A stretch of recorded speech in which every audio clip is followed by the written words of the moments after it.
And now our host, Stephen Lee Morris. For many years, he ran the graduate theater directing program at UCLA. He's currently the artistic director of Latino Theater Company, which manages the city-owned property of the Los Angeles Theater Center, which is a 5-theater complex. Jose Luis Valenzuela, welcome to Animal Farm. Thank you, Steve. Professor Valenzuela, we should say. You are now retired from UCLA, where you administered the directing program, and now you are no longer at that institution, and yet you have continued your forays into public education. I was wondering if you talk about that a bit, what you're doing and why.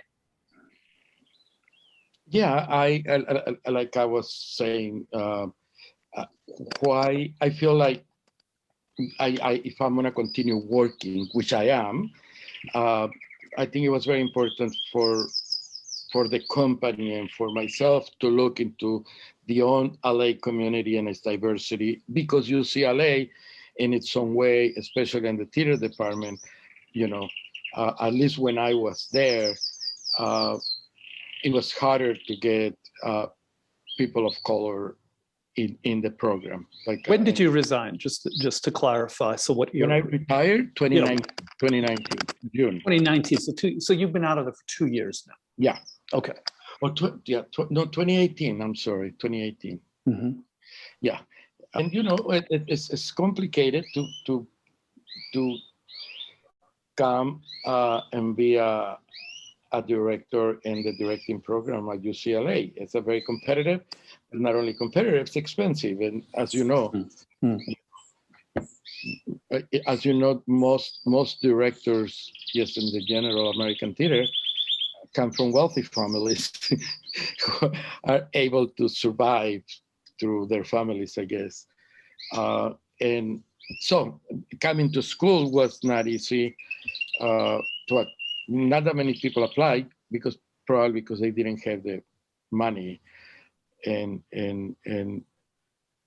I think I had like 5 Latinos in the 26 years or 27 years that I was. In 27 years, 5 Latino directors. In the directing program. Yeah. And how many directors are in the program each year? Each year is 3. Okay. So it's not like a class of 50 or anything like that. Yeah. No. Yeah.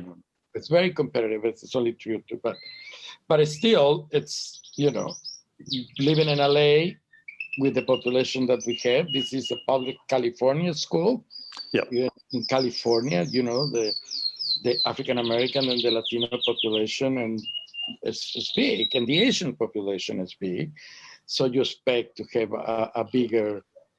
Most of the Asian students came from China and Korea that we accepted into the program, and that meaning we accepted many because they can afford.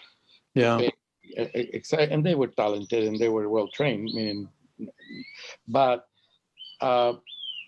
when all the time I felt like, okay, you know, I have to teach, you know, world theater. Meaning I have to teach things to these directors that are gonna go into the world, you know, what I thought world theater is supposed to be, or was. So it was a very designed program about that.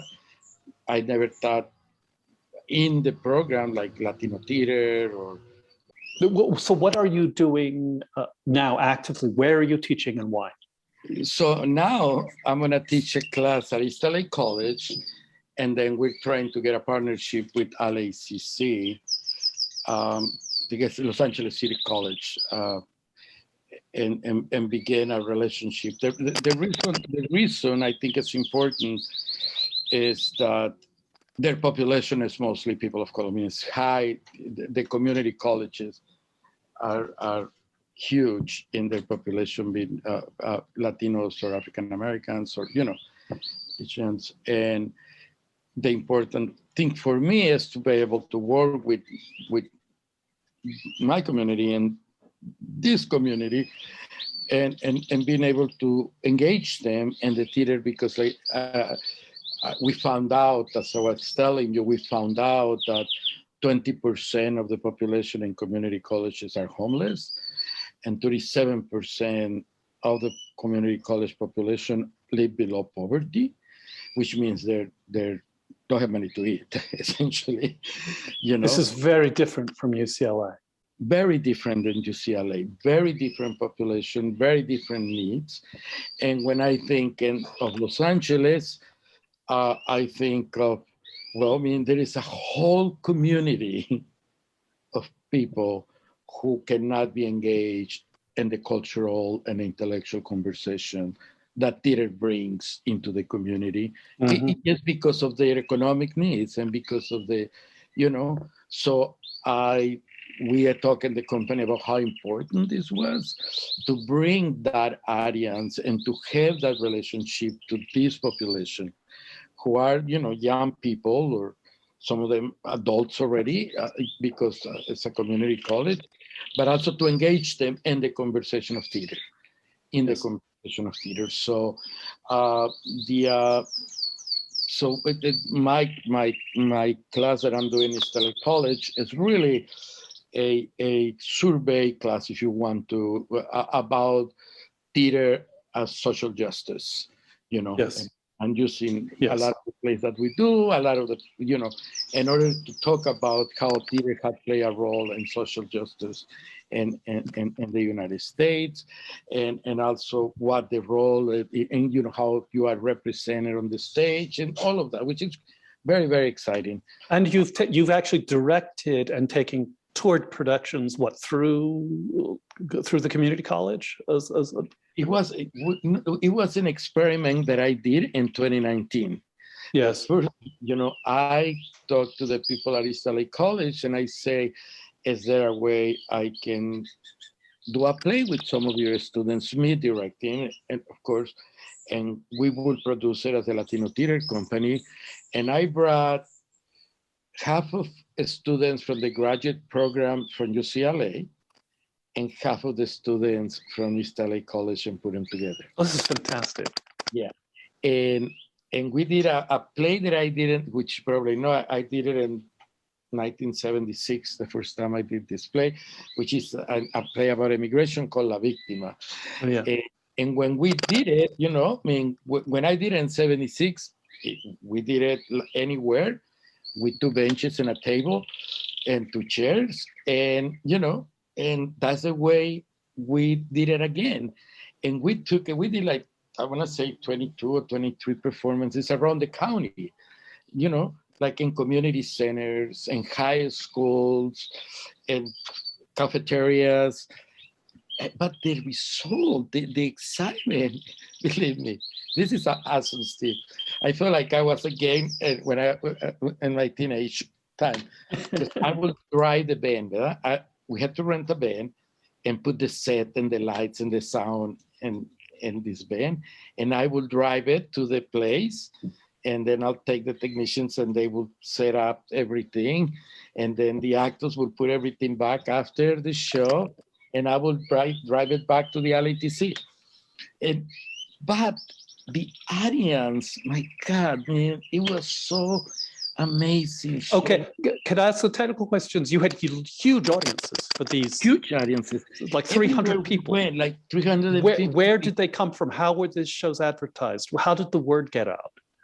Well, we will take the play, the school or the cafeteria or wherever, their job is to bring the audience. And they did. And they did. But massively, and it was like so exciting. Like every time we performed, it was like, and for these actors, these students, it was such a great experience. It was cathartic. It was like when, they would finish the play, the audience would be waiting for them, say, oh my God, I never seen a play in my life. And I had to come because my child was to this school. And the teachers say that they have to bring the parents. But it was really beautiful. It's fantastic. It's fantastic. So that begins, and then we talked to the chancellor, we have 22 community colleges in the LA County. So I talked to the chancellor of the community colleges, who had come to see a lot of our plays, and he was very friendly.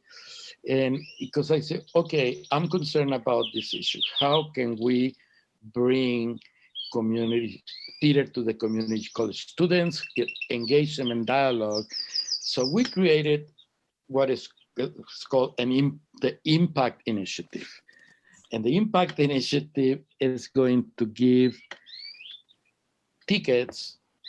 It's going to be, it's 15,000 tickets total, but it is like 3,000 students, 1,500 on the spring and 1,500 in the fall, who will come and see 5 plays.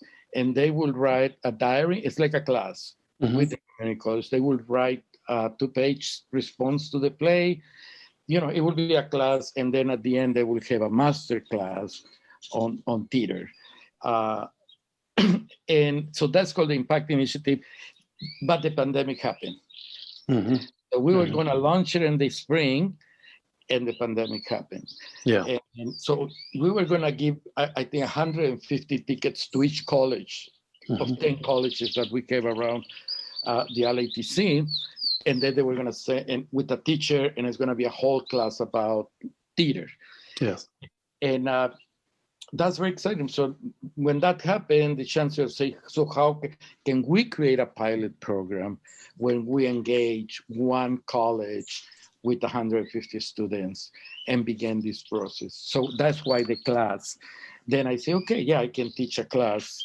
I can teach one class. And, do you know how difficult it is to become a professor at community college? No. I've been teaching at the State University for forever, but. No, it's okay. So I say, okay. And they go, where did you get your MFA? I say, I don't have an MFA. I say, I don't have an MFA. And they go, well, you can't teach at East LA College if you don't have an MFA. I say, I'm a distinguished professor. You can teach at UCLA, no problem, but not at the community college. Yeah. And so I have to go through you have to be registered. You have to, the FBI, you have to, it's like a long, and the chancellor has to get all the people, and they have to declare me an eminence in the field in order for them to allow me to teach, because I don't have an MFA. And I go, well, August Wilson will never be able to teach. We'll never be able to teach in a community college, or Luis Alfaro, or Luis Valdez, or I don't even think Peter Brook. There were no MFAs in our times. It was like, people didn't get MFAs in the 70s. But now, this is a pilot program because we are not opening the theater yet. So the first class, and then LACC wants a more complex relationship, because their technical training about backstage and stage managers and all of that is really good. And they wanted to know how we can partner with them so that the students can actually train in the theater. It's when we are producing. So that's that. So it's just about that engagement that it is important to us right now as a company, and especially to me, because I feel like it can be possible that 37% of the young population is not in, this is, I don't know what the population of community college is, but I'm sure it's more like 1 million people, or 750,000. This is just the LA County. It's a lot of people. So when you're talking about, 37% don't have any chance to be engaged with theater, with the arts in a way that we can have a meaningful dialogue, it has to be remedied for us. So let's move then to your work, your current work. You're in 2 groups. One is regular meetings of BIPOC leaders, and the other is a more general group of community leaders, of artistic directors. One is ATLA, run by Gary Grossman, and the other one is something you forged with John Rivera and so let's start with the BIPOC leaders. And what are they talking about, and what do they hope to do? Well, right now, what we're doing a survey inside the theaters to see how stable they are, what the finances are, how the future looks for them financially. And do they have a space? They don't have a space? Do they rent? You know, all of that. And most of them do rent or you know, engage a theater once in a while. It's very important for us to see where the infrastructure of these organizations are and what is their budget. And right now we are about to write the grant to hire Olga Garay to come and organize us as a consultants, this BIPOC theater, in order to see how feasible will be to create a national campaign to bring money to these companies, essentially, to make it more stable and to make their budgets a lot bigger or much bigger, you know, and to create a stability for these companies for the next 5 years. Yes. That's really the conversation. It's very concrete and very simple. It's about money. It's about money. It's about money being directed to the theaters that otherwise simply cannot sustain themselves. That's right. Or they have historically been unable to sustain themselves, with a possible exception of Playwrights Arena, which John is nimble enough, John Lawrence Rivera is nimble enough that he's kept that company going for decades. But for the most part, that's a rare story. That's right. That's right. And what about the larger community? The larger community, this is, you know, I'm going to say 60 or more artistic directors from a lot of theaters around the area. Many of them, I don't know. Most of them, I don't know them personally. You know, I met them probably once but so it's interesting for me to listen and for me to begin to understand. Any general impressions from what you're hearing while you're listening? It's interesting because, you know, most of the meetings had focus on the SB 805, yes. Yeah, you know, but before that was the SB 5, the one that was AB 5, Assembly Bill 5. Yeah. Yeah. So that one, a lot of the conversation was focusing about that because now everybody has to pay minimum wages. Right. And then the second was the SB 805, which is, you know, which gives a mechanism in which they can pay minimum wages. Yes, right.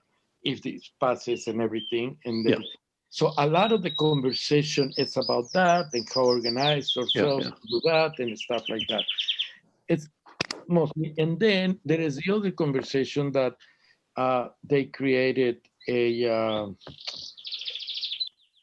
you know, equity and inclusion, diversity committee for people to talk about the issues of diversity in the theaters. You know, I don't get involved in those committees anymore. And why not? I've been doing it for 50 years. And it doesn't work. It hasn't changed nothing in 50 years. It hasn't changed in 50 years. Well, maybe this is the moment. The big announcement that came out last week, or was that Michael Ritchie is resigning as artistic director of the Center Theater Group, which is three theaters, and there's a lot of speculation and talk about who might replace him. And I was just wondering about your general thoughts on that, degree to which who his replacement is matters in terms of the culture of theater in the Los Angeles area. It matters a lot because ideally, in the ideal world, it matters a lot, of course, you know, meaning if it was a person from LA, it matters because then at least that person will be committed to the LA theater. I mean, the problems that I have with them with the CTG, they're not committed to the LA theater. Meaning they don't produce LA playwrights. They don't. I mean, they have that thing that they call the fiesta something, community something. I don't know how they call it. The neighbor. What is the program? Oh, you mean block party, where they block party, where they do, but that's companies. They bring in local companies that they do for what, who do 2 weeks, and that is their commitment to a play that has already been produced, and they bring it and showcase it to their audience. Yeah. So, I mean, that's my perception. It's like they're not interested, at least up to this point, on the LA theater or the LA artist. They will hire somebody from LA if happens to be in a movie or it's a movie star. Interesting. Even it's so interesting during the pandemic. Okay, if you see a lot of the online programming that they did of people of color, you know, it's like they have so many African American readings, or you know, now what's his name, Ken Power, you know. But now that he's a big star, now he's likable at the CTG. I don't think they look at him before that at all as a potential, you know, contributor artist to the community or to them. There is, you know, even you know, they did all the Luis Alfaro plays on the stage as a video thing. So I get like suspicious. I don't like it. I don't like it because I think, hey, no. Is it kind of you're suggesting it's a kind of tokenism? Or? That's right. Meaning, because it's an opportunism right now. Yeah. Because the conversation is about diversity. Look at how diverse we are. Look at what we're doing. This is great. It's fine, but when are you going to put those people on the main stage? When are you going to hire those actors on the main stage? When are you going to produce those playwrights on the main stage? That's, you know, I mean, to do a 1 week rehearsal, videotape it, send it out, it's not the same. It's not the same investment financially. And this is what I think is going to be so difficult for the CTG to change, because the entire CTG structure is a corporate structure. Yes. And a corporate structure thinks of profit, and it thinks of business as a business. And I was trying to define yesterday in my conversation, my dinner conversation, about the business of entertainment and the business of theater and art. It's two different, total different things. Yeah. I mean, entertainment is purely created to make money. It's really what is. Well, they have, I understand, they have the Kirk Douglas Theater, which is not a particularly large theater. It's the same size as many of the theaters, LA Theater Center. And they have the Taper, which is also mid-size. Are you suggesting, obviously at a huge, at a barn like the Amundsen Theater, they're going to have to commercially, I mean, you have to give them a pass for anything they try in there, because their job is to just get as many people into there as possible. It has to be a commercial formula. Are you suggesting at the Douglas, they're using the same business model for the Kirk Douglas and the Taper, which are smaller theaters? I think so. Yeah, okay. I think an ideology, not necessarily, you know, the idea is, what play can we bring that can go to Broadway? What play can we, you know, where can we begin that we can send it to Broadway? You know, what Broadway play can we bring to show the people in LA, even off-Broadway show to come. You know what I mean? Yeah. There is not a creation of, to me, of the ideas of the engagement of the theater and its community. I mean, it's like, so it's very different from interacting with the community college system. we're going to show you what theater should be. Yeah. And most theater comes from New York. And this is, you know what I mean? Yeah. You LA theater people, we're going to showcase the best 3 of the year, you know, for 2 weeks to showcase it to an audience. But you have to understand that is just a little showcase, because trying to showcase your talent, like if you're for sale or something. Final question. I have a final question. You've been an artistic leader for decades. You know what the role of an artistic leader is. Is it conceivable?